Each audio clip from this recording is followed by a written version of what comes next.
Afternoon, council staff and members of the public. For those that are in attendance, I would just ask that you ensure that your communication devices are either shut off or put on vibrate. Those that are joining with us from home, wherever you are, welcome. It's Wednesday, September the 11th, 2024. Reminder, this meeting will be streamed live and recorded for public viewing on the town's YouTube page. We acknowledge that this land on which we are gathered today is part of the ancestral land of the Chippewa, the Ottawa, and Potawatomi peoples, referred to collectively as the Nishnawbe. It is through the connection of Nishnawbe with the spirit of the land, water, and air that we recognize their unique cultures, traditions, and values. Together, as treaty people, we have a shared responsibility to act with respect for the environment that sustains all life, protecting the future for those generations to come. Council, I would ask you if you have a pecuniary interest to declare it either now or at the appropriate time. Clerk, I see we have nothing on the agenda for delegation. Nothing's been added. Nothing. Okay. As go to item 5.1. Is there any business arising in the previous meeting that's been added? Okay. Council, let's go to item 6.1. I have a motion by Deputy Mayor McEwen, seconded by Councillor Van Claveren, that the minutes be adopted by council and those confidential minutes of the closed sessions. Council remain confidential and restricted from public disclosure in accordance with the exemptions provided in the Municipal Freedom of Information and Protection of Privacy Act. That would be our regular council meeting minutes of August 28th, 2024, and our closed regular council meeting minutes of August 28th, 2024. Council, you've had a chance to review them. Are there any questions? Hearing none, I'll call for the vote. All those in favor? It's carried.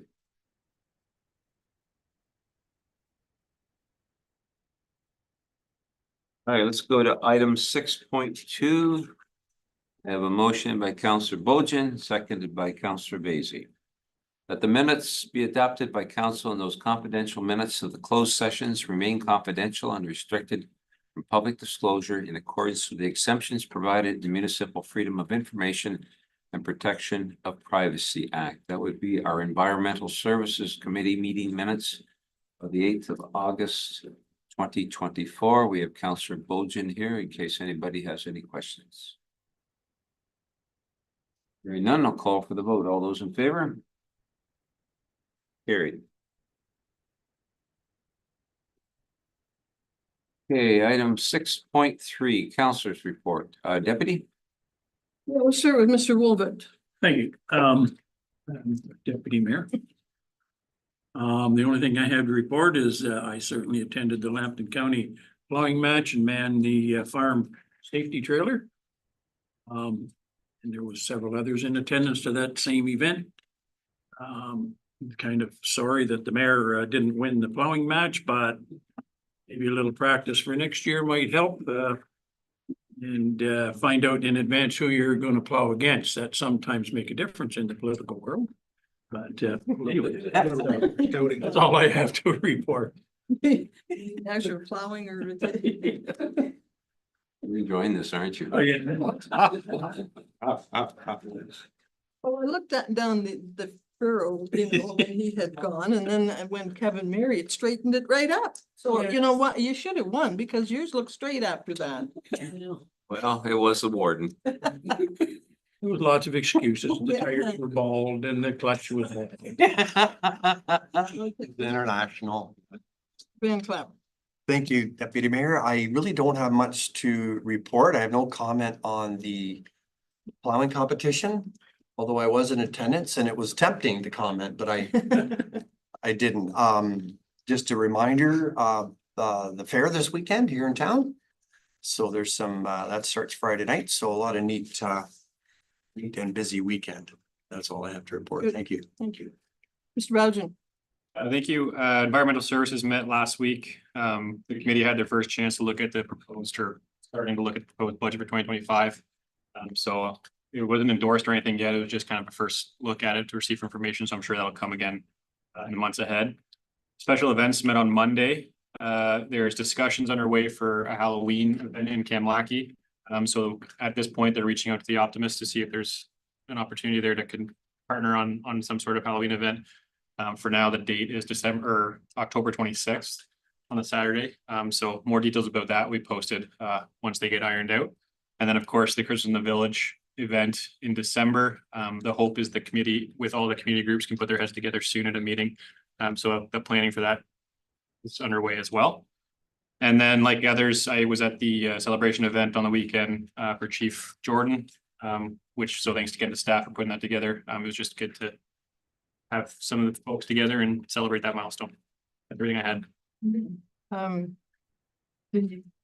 That event for for Chief Jordan, the golfing was canceled because of the weather. But I didn't like his remark because we were paired up, and he said that it was canceled because we were paired up. That's why. He was being a bit of a smart aleck, I think, anyway. It makes you feel better. We did virtual simulation golf in the morning with a few people and I was on Jordan's team and I was the reason we lost, so. Oh, okay. Mr. Basie. Yes, we had committee of adjustment last night, nothing startling. One carryover and 2 new properties that weren't done right. The Misfits are doing the Christmas for Everyone poker run at the end of the month on the 28th for motorcycles and classic cars. So they've added cars this year. The Lions will be having their fair breakfast this Sunday. I think it's 8 to noon, something like that. And that's all I have. Very good. Thank you. Ms. Rodriguez. Thank you. Yes, I have a little bit. I had the Lambton County Regional Trails meeting. There was a presentation by Tristan, was that of New Sarnia Foundation. New Sarnia primarily focuses on the promotion of infrastructure that supports active transportation for utilitarian purposes, not so much recreational. So the focus of active transportation is mainly being on cycling, not necessarily walking or accessibility, which I hope they do into. Our conservation board meeting is coming up next Thursday. So I just wanted to give you all a heads up that the draft budget has not been provided in our agenda that we just received today, but a preliminary general levy fee update for 2025 is included. There is a proposed 5.9% increase in levies. They're noting in their report that the driving factors for this increase are wages, which was a big chunk, compensation review, I'm not sure what that is, servers, computers, and IT. Also noted was, since drainage fees can no longer be charged out for, they wish to recapture that loss through the general levy fee increases. So you're paying for it anyway, I guess. And finally, due to the minister's direction on planning, development, and permitting fees not to increase, they also want to recapture an increase through by putting it under general operating expenses in category 1 services. Still gonna go through the general levy. Sneaky. Not really, because they put it right in Oh. the. Once I have a draft budget, I would like to send it out all to you all on council for your feedback. So that I'm not only representing the interests of the Conservation Authority's jurisdiction as a whole, but also accurately represent the views of council when I'm sitting at the table, the council and our community. Considering that's a very large increase they're asking for, I'm sure you all have lots to say. I was also present at DC Jordan's 45th work anniversary. So that was fun. Nice little dinner and company and also wanted to note that Huron Shores summer send-off is also happening this Saturday in tandem with one day of the Wyoming Fall Fair. So there's lots to do in Plympton, Wyoming this weekend. That it? Thank Well, you. thanks for those good news. I think. Mr. Atkins. Thank you, Deputy. You want to do yours first? Yeah, I don't have much except the museum. I went to there, you know. All those people are working hard, just keeping the museum up to date, and we had a lot of people going through this year. And they sort of not blamed it, but how do I say that? They had participation in the passport program, which if you have a passport and you go to all these different museums, then you get your stamped, and then, you know, and that's the reason they think they got a lot more support, you know, and then people going through, but they have such good displays anyway. It's just that now more people will know about it, and there was a discussion about maybe some kind of a plaque for the old township hall. Maybe one of these days we could discuss that. Maybe I should have brought that up under new business, but I'm up now. So. Would you like to table it to new business then? Oh, maybe I will then. Thank you. Okay, that's it. That's it? Yeah. All right, couple things, council, was contacted by a representative from the Ontario Senior Games Association for Lambton. Apparently this organization had been in operation for quite a few years and then unfortunately became dormant in Lambton County. I understand that it's being reactivated. And I have some further information if anybody is interested in it. Maybe I could leave it with staff to maybe put it on their website. I'll get that letter to you, clerk, if you don't mind. Since our last meeting, I attended a Laws. Of course, you've heard about the great day I had at the plowing match, and as well as the environmental meeting. And yesterday, I was part of the agriculture in the classroom for between 240, 250, somewhere in there, students that were put on at the fairgrounds. Great presenters, great event. Kids loved it and learned a lot from it. So it was a very successful thing. And as Councillor Rodriguez had mentioned, there's the fair is, and Councillor Van Claveren, the fair is on this weekend. We have the opening ceremony on Friday night, and as well, we have our summer send-off. I think at the opening ceremonies, I think one of our counselor who has a bit of a skill auctioneering will be doing the pie auction this year. So just come and listen to Councillor Wolvette. So that's all I have at this time. Good, thank you. Okay. Item 7, clerk, any accounts?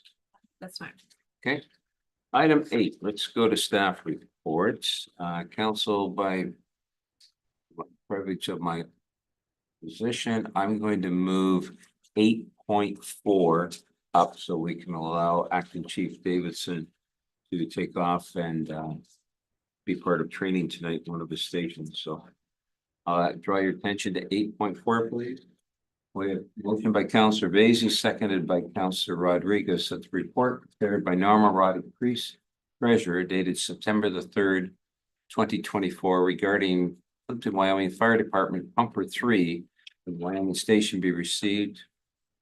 Council declares Pumper 3 as surplus equipment and auction off on https://deals.ca. Council, if this has gone through the fire board to be, if I'm correct, Councillor Wolvette, that's been okay with the fire board. And then we've back here to council. Any questions on this? Councillor Rodriguez? Yes, thank you. I just wanted to know what would the asking or listing price. One in mind. I don't think we do at this time. We haven't discussed it that far. I understand they'll have a reserve. Usually there's a reserve on those, but we haven't discussed that. Any further questions? Councillor Wolvette? We discussed that a little bit at the time with the previous chief, and he thought 20 to 30,000. Be a reasonable price to get for that. I kind of didn't think we'd get that much, but probably 20,000 would be a good start anyways for minimum. always give in, but I'm not so sure how that works, whether you have to take the final bid or not in. You don't have to, but if you if you set a high initial bid amount, sometimes you don't get that. Or if you set a lower initial bid amount, they will bid up as you go. Typically, what we've done with public works equipment in the past is that you will scour that website because it is a huge website with a lot of data on it. And you'll find similar-ish equipment. You'll use what that equipment was sold for to kind of gauge what your equipment is worth. And that's where you'll kind of set your pricing slightly below what they got on their bids. That way, you know, you can work your way up to what they got or more. Sounds fair. Yep. Councilor Van Claveren? Kind of gonna jump in. I do know that doesn't matter where you started, where you end up, that matters. So you can engage people and get them bidding on it. It's tough to shake them loose. But it really doesn't matter where you start. Particularly as you get close to closing time, that's when you see all the activity anyways. The last half an hour is where most activity is. And then if you've had lots of activity and it's somewhere even close, you gotta take a hard look at it. Then you gotta decide, will I get more later, how much more and how much later? Yeah. You all remember that Friday night when you're trying to sell me. You got it. Yes. Number 3 was actually at the egg in the classroom yesterday. One of our employees and fire employees as well, Keegan was showing the kids the whole truck and everything. No further questions? All those in favor? Here.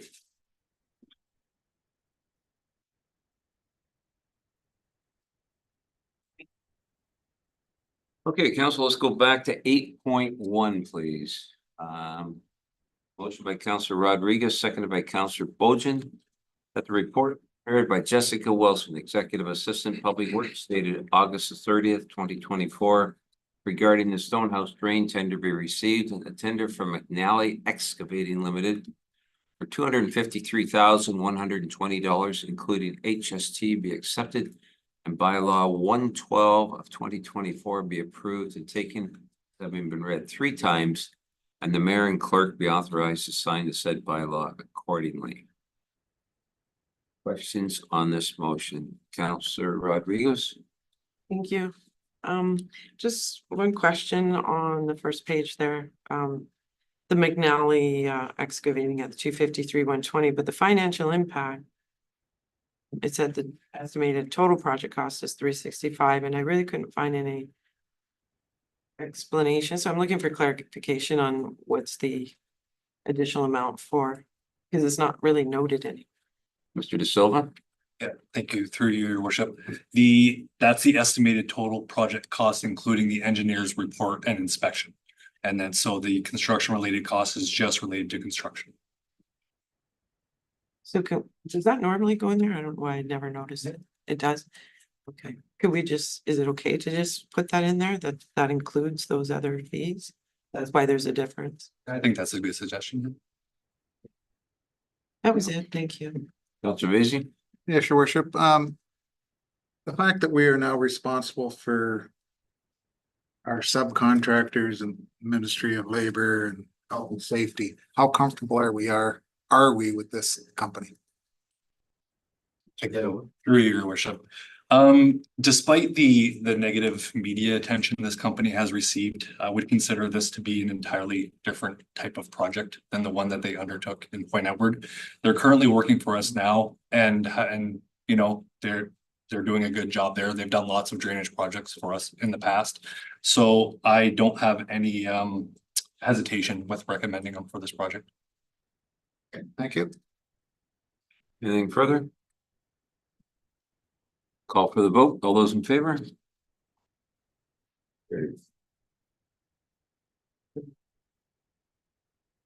Council 8.2. Motion by Councillor Wilbett, seconded by Councillor Van Claveren, that the report by Norma Roddick, Priest Treasurer, dated September the 3rd, 2024, regarding the second quarter 2024 budget update be received and filed. We thank you, Norma, for you and your team for putting that together. Any questions on this one? Councilor Rodriguez? Thank you.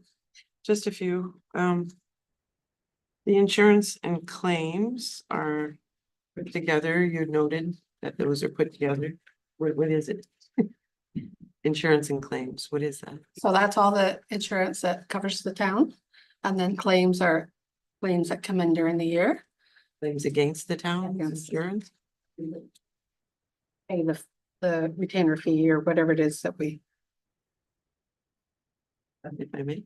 So, is there a reason why we put it together? Why we can't kind of have a gauge as to how well we're doing or how many claims there are versus how much our insurance cost is? sure, Like, just for a little bit more clarity.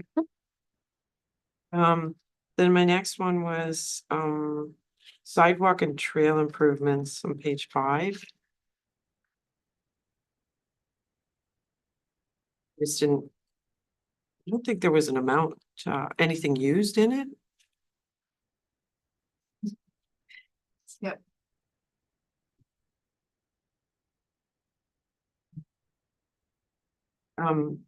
So is there any plans to use that? Mr. Silva? Through your worship, that one was the project that we had originally applied for the Ontario Trillium Foundation to extend the trail on Lakeshore Road. We unfortunately didn't get that funding, but we still have $50,000 that we allocated out of the roads fund, I suppose. So we do intend on spending that amount this year. 50,000. Okay, thank you. And then on page 6, fuel surcharge and composting. There seemed to be amounts in there, but it didn't appear to be budgeted for those amounts. So I was just wondering, looking for clarification on that. So that comes on our monthly bill and the fuel over a certain set fee, what's in our agreement, then we pay a fuel surcharge. And if it's under, we don't. So we don't normally budget for it. And I think it was already at about 70. It's, yeah, 7,800. So do we expect that to continue for the year? Is that Over the normal? last few years, the price of fuel is way up. So we're paying. And then the last one was page 9, revenue for the pool fees. It's expected at 86.5, but when we have 3,400 logged. So this is only till June 30th, so the pool has just barely been open, so you'll have July and August are your big months. Oh. So next time, there should be a bigger figure there. Okay, all right, that was it, thank you. Okay, thank you. Councilor Basie?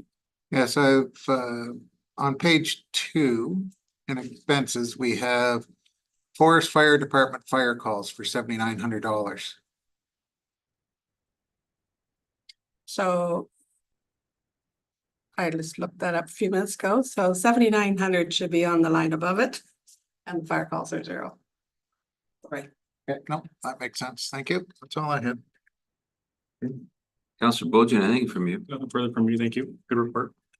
Deputy? Nothing, thanks. Councilor Van Claveren? No, thank you, sir. Councilor Olivet? No, nothing for me.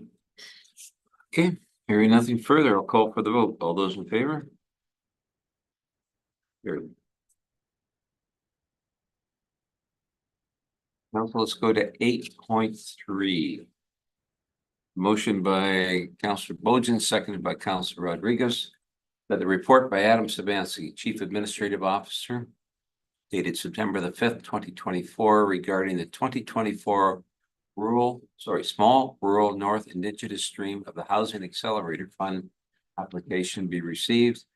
Council re-endorses the provided 2023 action plan initiatives for 2024. The mayor and clerk be authorized to sign an attestation confirming those initiatives accordingly. Mr. Sabansky is here, the author of the report. If there's any questions. Deputy? So if we get this grant, we're going to improve our services, right? Part of it, yes. Not upfront though, but yes. Okay, what's the other part? So The initial funds are not intended necessarily for infrastructure. They're intended to promote the construction of missing middle housing, rental housing, below market housing and affordable housing. Right. It's not for infrastructure.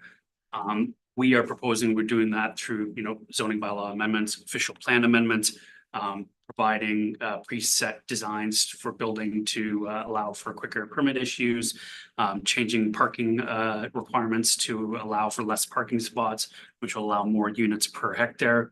It's encouraged to create the housing. Once you've achieved those initiatives, which are listed here in front of you, you can use whatever monies are left over to provide physical infrastructure to those houses that you have incorporated or endorsed through the implementation of the initiatives. So we're gonna concentrate on infilling type of thing, or we're not gonna chew up any more agricultural land, are we, to come up with these different housing I think you developments? need to look at all options. So I think you would need to look at options in regards to infilling, options into areas that are currently not in the settlement area that are reasonable to be in the settlement area. And you have to look at it as a whole. So I can't promise that a specific farm property would not be incorporated, but you have to go through an OPA process, you have to go through a ZBA process. That is still the council's responsibility to approve that. So any changes to the existing official plan or zoning bylaw, of course, would be thoroughly vetted and approved by council. Fine. Councilor Wolbert? Yeah, I was just questioning the hiring of another consultant, Tim Welch in this case, to carry out the housing needs assessment. We already spent a significant amount of money to get this grant. And I'm not sure the total price of that, $40,000 or $50,000. Was there none of that done with Colliers? How much needs we needed at all? Was none of that in there? Yeah, just curious because No, sir. Their initial grant did not include anything to do with the housing needs assessment. It concentrated on the development of these initiatives. It concentrated on the costs associated with the initiatives and what units that each initiative would produce. The housing needs assessment was a suggestion in the initial application process. And this application is actually being highly encouraged. It's actually required for larger municipalities, and it's encouraged for smaller municipalities. They actually assign a total of 15 points for having a housing needs assessment in place, which is a considerable amount, as most of the initiatives, I think the maximum score is about 20 points. So it's a large evaluation loss if you don't have that housing needs assessment. We were able to partner with Petrolia and Warwick to significantly reduce the cost of having that housing needs assessment done. And it's a document that whether or not we get this grant for the price, we can use to help us when we are looking at our zoning bylaw, which we'll be doing anyway later this year, when we're advocating for the county of Lambton to increase settlement area to promote commercial development and residential development. It's a document we can use to support council's wishes in that regard. And it can also help you guide you where you want. It may direct you that you need to do more infilling. It may give you some guidance. So I thought for the approximately $5,000 is excellent value.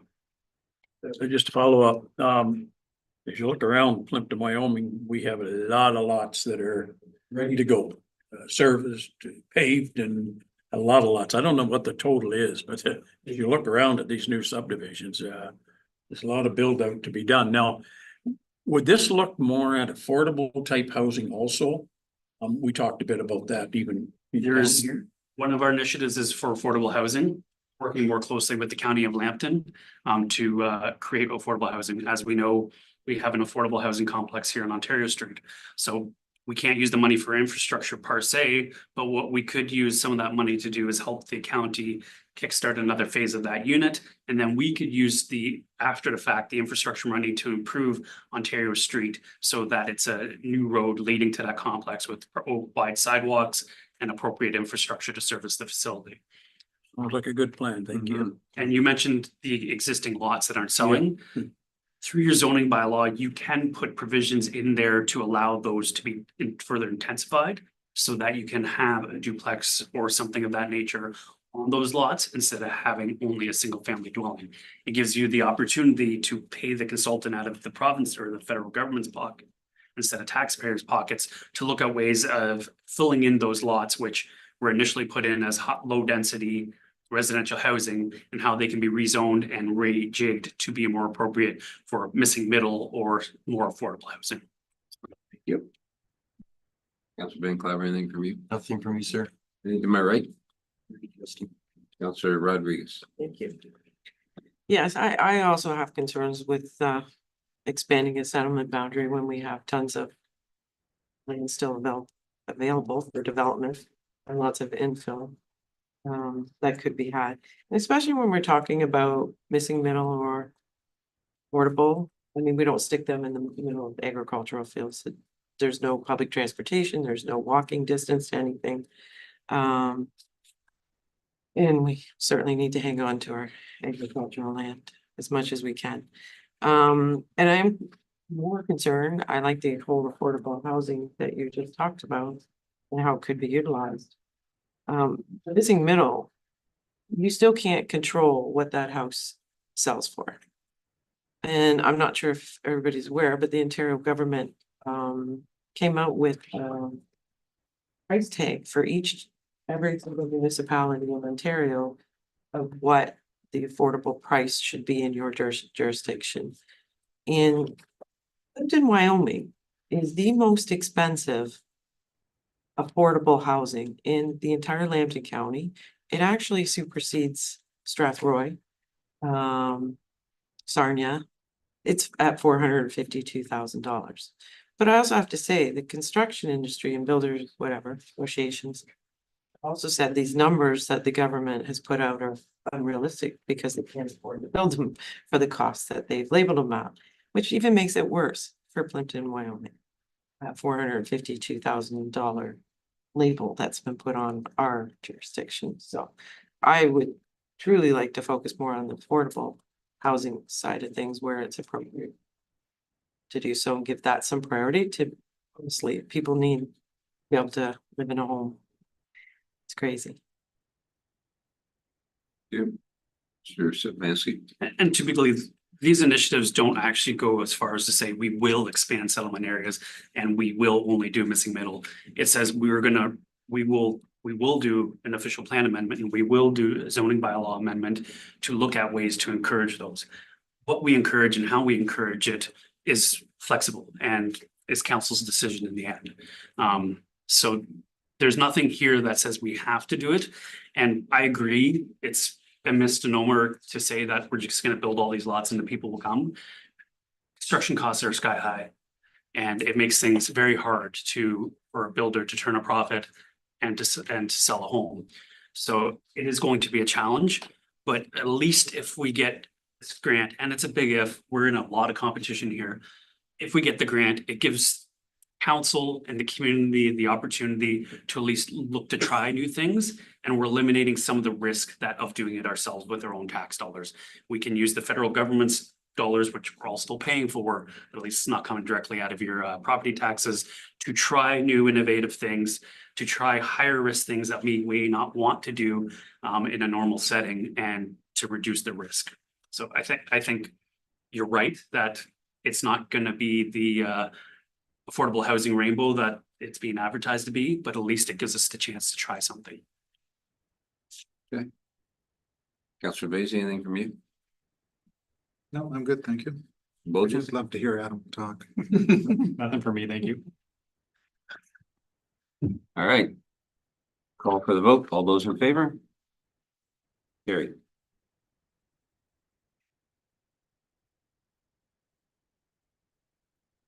Council, let's go to item 9.1. A motion by Councilor Rodriguez, seconded by Councilor Basie, that bylaw 111 of 2024 authorizing the execution of an agreement to execute a land exchange between 1272164 Ontario Inc. and the Corporation of the Town of Plympton-Wyoming be taken as having been read 3 times and finally passed, and the mayor and clerk be authorized to sign the said bylaw accordingly. Any questions on this? Counselor Baisey? Is this the one where we're getting property along the bridge on Fleming? We've been giving up a corner. Right. Yes, sir. Thought so. Yeah, no questions. Huh?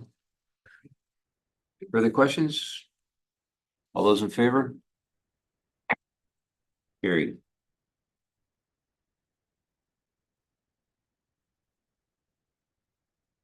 Okay, let's go to item 10, correspondence action required. A motion by Councillor Van Claveren, seconded by Deputy Mayor McEwen, that staff be directed to investigate whether an all-way stop condition is at the intersection Queen Street and Fleming's Road is warranted based on the requirements of the Ontario traffic manuals. So we see that we've received a petition from some of our residents. Is there any questions, comments on this one? Councillor Bojan? Thank you, Worship. Just for transparency and clarification, could Mr. Sabansky or Mr. De Silva provide clarity on what requirements they're looking at in terms of what would warrant it in terms of what's presented here? De Silva? Through your worship.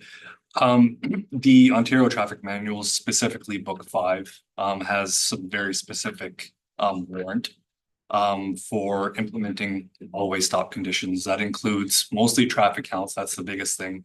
And that's distribution of traffic. So if the traffic is very significantly only in one direction, generally speaking, it won't recommend it, but it also takes into account collision data. So we would request some collision data from the OPP to see how many accidents we've had there in the past.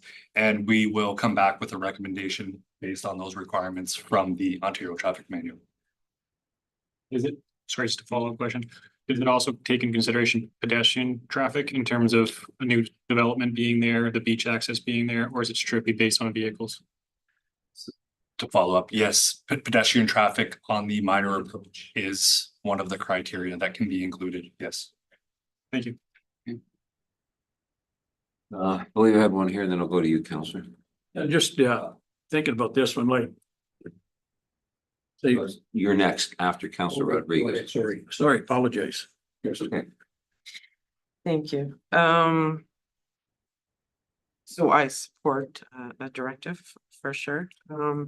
I've also, is it taken into account, because this is a long stretch of road from Kamlaki to Brights Grove. We just considered a collector road, right? But there's nothing, no stops for a very long distance. So how much weight is put on that? Because you know, the longer you're traveling without stopping, like we learned all this when we were at Good Roads.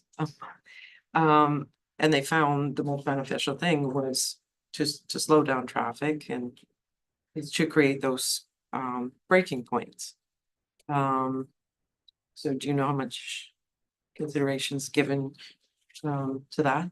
Mr. De Silva? Through your worship, not a lot. And I don't have the actual warrant itself memorized necessarily, but it's very, very specific that stop signs should not, under any circumstances, be used to calm traffic. They highly suggest other physical measures and enforcement to do so. So the length between stop signs is not a consideration in the warrant justification. Interesting, because I just think it should be. And just to follow up again, and I want to make it clear, like I will bring back a recommendation of whether one should or should not be implemented, but the decision ultimately lies with council. If they feel like one should be implemented, then you can do so. Oh, okay. Yeah. Nothing stopping us. And if I may say, like, even with all this new development going to be happening closer to Mandalman there, with everything we've heard there, I feel like a stop sign should be going in there as well. That road is very long to be cutting along, right?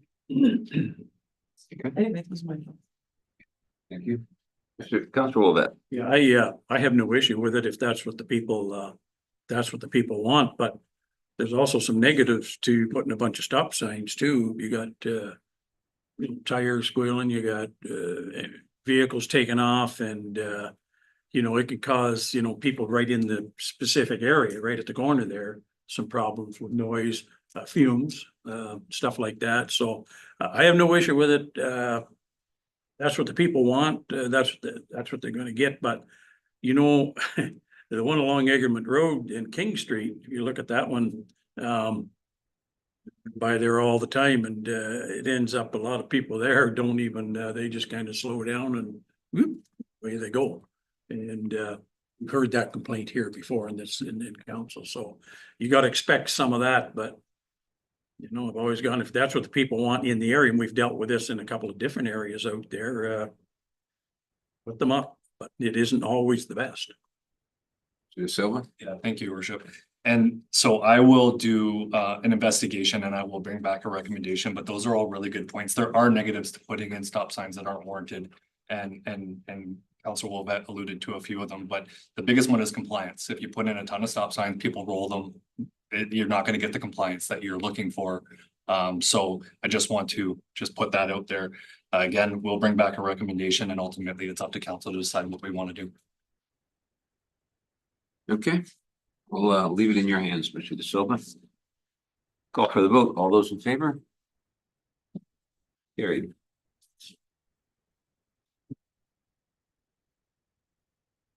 Okay, let's go to item 11.1.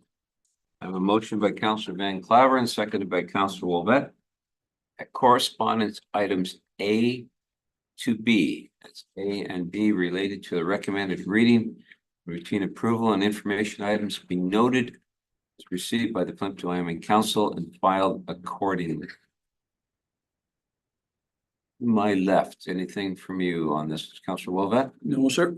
Sir Van Claveren, No, thank you. Deputy Mayor, No, thanks. Councillor Rodriguez.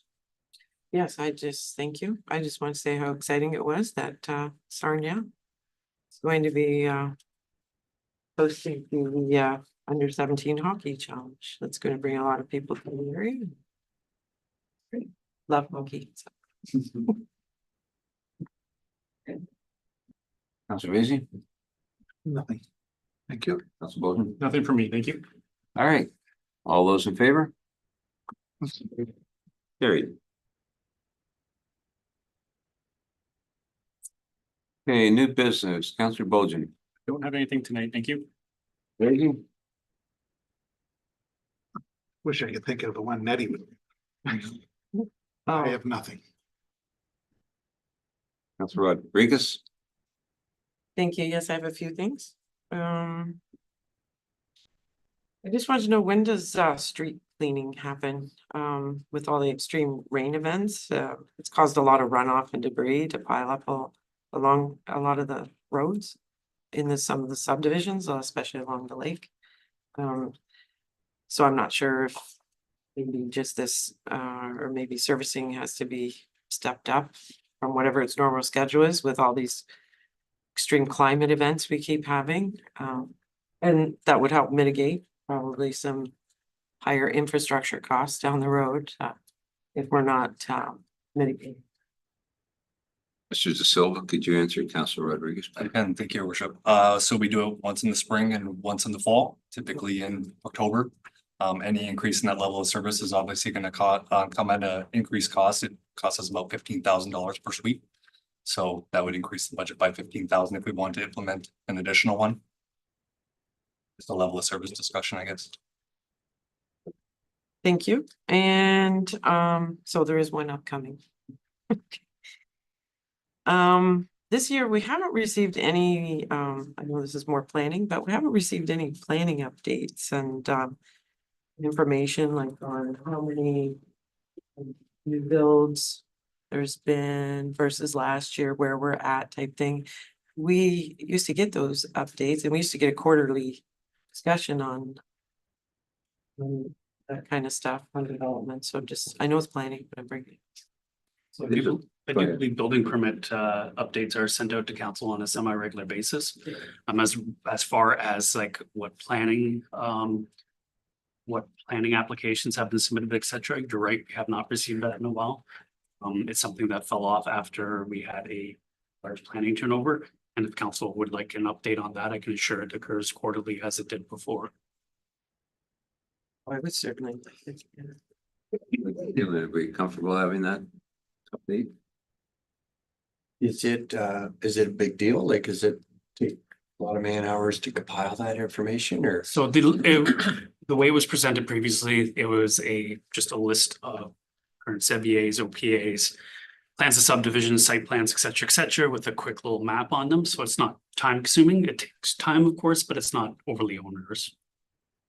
Mr. Mayor, could we maybe twice a year or something? I don't think that's a problem. Mr. Not at all. Okay. I don't know, I prefer quarterly myself, the way it was before, it kind of lets us be in the know of where we're at in our municipality with development, with the building permits issued. I believe it was more of a statistical thing to show us kind of where we're at year over year. Like a total, not a whole list of building permits, but just more of a total, we're at 20 this year versus 30 last year type thing. I'm just throwing numbers out. Okay, correct. Oh, thank you, your worship. We do send you every one. So you, there was questions from council, does this place have a permit? And so that's why we give you those updates. So you should get a list from me monthly. Every single one issued. For that information. Wasn't about a total, but that's a great way to use it as a total. But more so to be sure that there's permits for projects that are happening. But we can't get a total. I don't know if it's Or totaled does on it? each one. Oh, is it? It gives. Well, that- and the number of the permit is the total for the year. So if it's like at permit number 27, that's the 27th permit. Gotcha, okay, thank you. If I'm not mistaken, I do believe the chief building official will provide a year-end Annual, we do an annual. annually. Oh, okay. Yeah. Perfect. And I think that was it, thank you. Council Basie? No, you already asked. You're going that way now. All right. I just get held up. with Councilor Rodriguez says. He's. Deputy? I would agree with that. It's, I think I mentioned it already, but the museum people were wondering about erecting a plaque at the Old Township Hall. How do I bring that up? Mr. Szymanski? So the public facing information that we currently have in regards to town hall is that council has selected 2 individuals in a priority order to negotiate for the surplus sale of it. The other property owners could still be in the running as there is nothing official yet. And if negotiations with the other 2 property owners or the owner purchasers break down, they could be called on to be next in line. I would suggest that if it is council as a whole's wish to erect a memorial plaque in that area, that we put that as a sales condition to ensure that it occurs. And if somebody buys it and wants it for whatever, they may not want it there, I guess. So I would suggest that a minimum be discussed with the bidder. And if they're acceptable, that it be put into the sales condition. I would suggest it not be on private property. Because I would not want private property being entered upon for that situation, but there is road allowance there which could permit it to be installed. When those tour buses stop. Somebody's private. Okay, so Maybe we should say that it's on hold for now, Deputy. if somebody is going to purchase this, they should know this ahead of time. That's all. I think we could ask them, wouldn't we, Mr. Szymanski? If council is providing direction to discuss the potential of a historic plaque with the selected bidder, we will do so. All right, so council, let's talk about this. Should we want to go that route?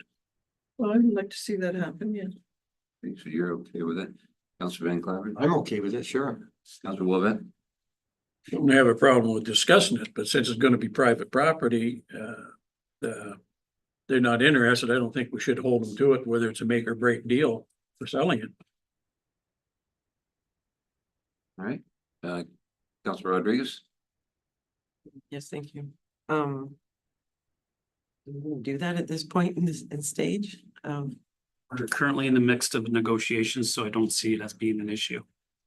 Well, I agree with Councilor Warbat. I don't think it should be a condition. It's I mean, we didn't want the land, we're selling it, so we can't tie anybody to a condition that on something we don't even want. Say it was gonna, you'd have to bring their name forward, but. As an option, sure. Andrew. The formal sales agreement has to be heard and closed due to the fact that this is an open process. Therefore, if you do not come to an agreement with the current selected bidder, you cannot necessarily disclose the previous bid negotiations because it could prejudice your future position. However, we will discuss the preference to have a historical plaque there. If the owner is agreeable to that, we will ensure it is worked into the conditions as they are agreeable to it. If it's not agreeable, when the agreement comes back for council's review, you will know at that time whether they're agreeable or not. And you can decide formally at that time whether that is a condition which is binding and has to occur. Well, that, everybody okay with that? Bob? Well, no, that's not what my suggestion was. My suggestion was we don't tie it to a make or break agreement. So, and I might have misinterpreted you there, but I'm And thinking. that's exactly what I'm saying. But if they say no, Yeah. you will know when the agreement comes back for authorization and closed. But we could turn that down. And then you can accept it without to sign, or you can turn it down and say, no, we need to sign. Yeah, that's the part I don't. We're selling it private. We want to get rid of the land. I mean, it's a nice gesture, but it's going private and now to stick that into it, I just don't. Yeah, you can say. The only direction I'm being provided tonight Yeah. is to have a discussion. That is the only direction I'm getting tonight. If we're getting direction on they have to put it in, then I need a motion. Because that's a notable direction. But the only direction I'm getting with the head nods tonight is to have a discussion. If that property owner does not want to put up the sign, then that will be discussed in closed at a later date. But I'm hearing we'd have an option to say, no, if you're not gonna put the plaque. we're not Council taking has an your money. option to say no to the deal in its entirety or for whatever conditions are included at a That's the future. part I don't buy into. Anyway, up to the council, not just me. Kind of same train of thought, but it's kind of another direction too, is have we made an offer to the Historical Society, Deputy Mayor, you might know, if a representative wanted to visit, like, for example, the Plympton Township Hall sign on the front of the building, like if there's historical items that they might want to hang on to for the purposes of the museum, depending on what the sale is being used for, could we look at an opportunity there where they could kind of, because depending on what the purchaser wants to do with the property, perhaps it would make sense for the Historical Society of the museum to say, we want to hang on to that Plympton Township Hall sign, this, and we can, at that point in the agreement, say sale does not include these items. It was, go ahead. We've had some discussion in regard to the sign. There has been a request made. But it's not a formal request. We haven't got very far down the line on it, and it was something we're gonna bring up. That sign from a distance does look quite nice, but when you get up close to it, you realize it's painted tin with vinyl plastic numbering or letters on it that are starting to peel. So its life expectancy is gaining towards its end. But yes, that's something we can also discuss during these initial discussions, whether or not that bidder is willing to provide us any items from the building or the sign specifically, and willing to put a plaque in. Again, we are just getting into the negotiation process. We've got the lawyers on, they've done the review of the documents, so we're just getting to the point where we start to want to talk conditions. So this is well timed so that we can have those discussions. Okay, and not mean for you make or break deal. I just wanted person who is buying it or to realize that that might be a request. And you certainly have the right to turn it down, of course, so. And everything we're talking about tonight are just simple requests. If it's a part of a formal negotiation, we would have to take this conversation into close. But if it's part of just a request to work with the property owners, I can take that now verbally and bring it forward to our team to discuss with this possible bidder. Van Cleven, before I go to Councillor Basie, anything from you? Just something real quick. This suggestion by Deputy Mayor is an added feature where to present a property and then potentially remove items. We are certainly at the grace and the discretion of the buyer completely. Just that we have to be we would want to be very sensitive to that part, because here's what you're buying, here's what I made an offer for, here's what you're accepting. But now you're not gonna get that, or that. It just gets, Agreed, we'll want to be very mindful that they'll ask you to do. Mhm, mhm. Observation, I'm sorry. Hey, if we can leave that door open and hey, we're free to accept any bid we want, then that would certainly help your bid if you were to allow us to put a sign there. So again, I'm gonna go to the property owner and have a discussion specifically in regards to the placing a plaque there. I will have a brief discussion in regards to the Old Township Hall sign. I would suggest that it would be easier and might even be less expensive by the time we rent a Zoom boom to build a replica from the same company that made that. And it'll be a better quality that we could probably put somewhere. If that's the way we want to go. So I'll have those brief informal discussions, and if it has to become in a more legal negotiation, we would bring it into close and discuss it further at that time. Councilor Bojan? I'm just of the opinion, we need to know if the historical society even wants something, first of all.